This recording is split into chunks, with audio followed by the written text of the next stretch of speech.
Hello, everyone.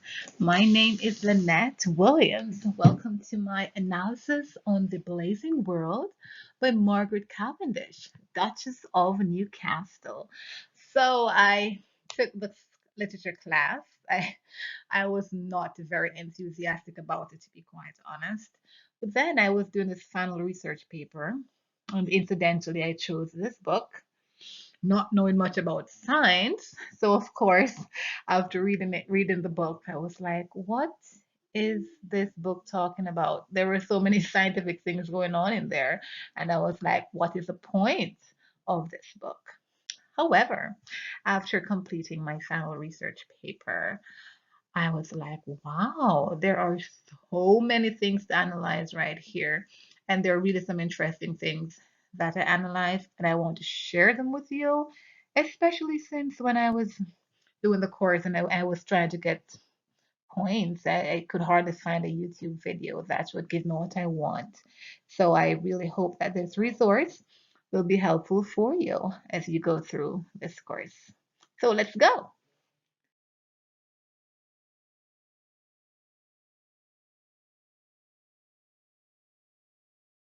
I will start off by giving you some background as to what went on in the first part of this novel.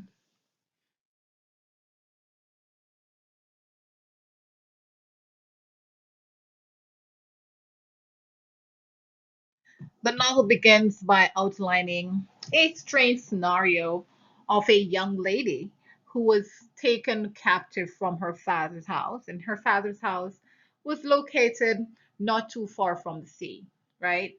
So while at sea, these men that captured her froze to death. And strangely, this young lady was the only person that survived. How crazy is that? Now, the boat, it gets even crazier than that. The boat that the young lady was in was forced into a whole new world consisting of some strange creatures. And some of these creatures, they were wormmen, they were spider-men, there were ant-men. So how strange is that? There were also fishmen. There were different types of men, who were seemingly part human and part animal. So all these men were outlined at that point. Now, in this world, she met the empire of the world, and he made this woman his wife. And this woman, she's known as the Empress in the novel. She led out in some scientific explorations. So that's a little background on what this, a little synopsis of what this novel is all about.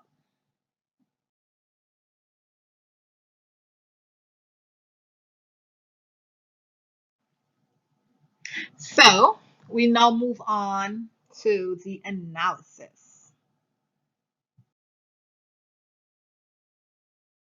This novel, The Blazing World by Margaret Cavendish, was written in 1666. That is, in the 17th century. In the 17th century, when women were viewed as untrustworthy and unstable, Margaret Cavendish in The Blazing World challenged ideas about female roles in society by presenting women in leadership roles and involvement in scientific explorations. By disrupting the status quo, Cavendish subtly suggested that women are equal to men. During the time that Cavendish wrote this novel in the 17th century, as I've mentioned, women were viewed negatively. Women were seen as insufficient and inferior to men, and they were only fit for the private, which means, therefore, that they could not occupy any position of leadership or be in the public sphere. Further, there were also laws based on sexual double standards that only targeted women.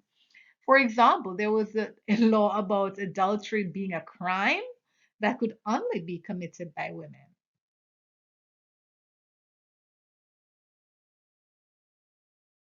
Women were also seen as creatures that could not be trusted and were to be held in check at the firm governance of men. Now, such was the context in which this novel was written. Now, Margaret Cavendish must have been a very brave woman. Cavendish blatantly challenged the status quo by elevating a female to the position of leader, even when a man existed.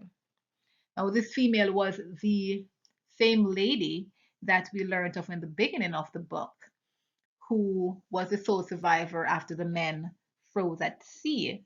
Now, even though women in this century were seen as emotionally fragile and easily led astray, Cavendish presents the Empress as a stable woman who erected schools and founded several societies.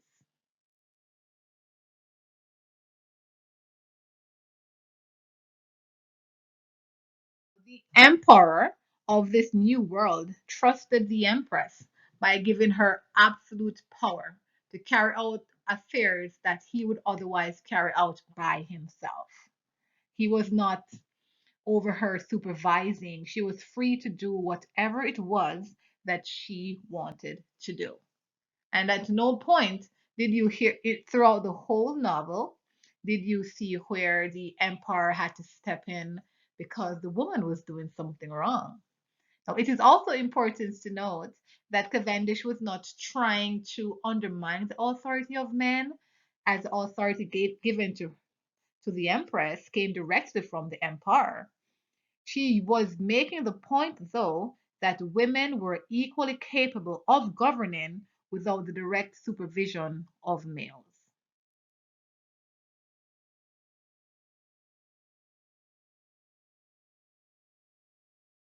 So, as you may have noticed, this book was not all pointless as some of us would see it because we don't understand it. So it is important to well, for when you're doing your literature classes for you to take the time out to read with an open mind and to see the deep meanings that are in some of these books. Now, Cavendish's Blazing World is no exception.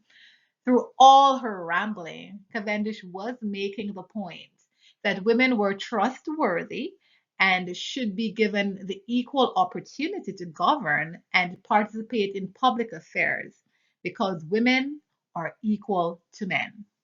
In the 17th century, this was major. She gave herself and other women at that time a voice. Kudos to Cavendish. This is a list of the sources that I consulted while doing my analysis. A lot of my arguments are original arguments based on how I saw the book, but then there were some supporting points from these sources. It would also be helpful if you can check these out. This reference was done in the appropriate Emily format, so have fun.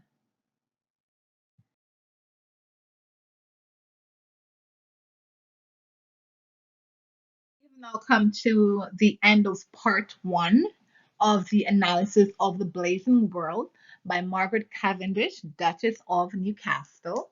I hope you found this video helpful and insightful. Thank you for watching.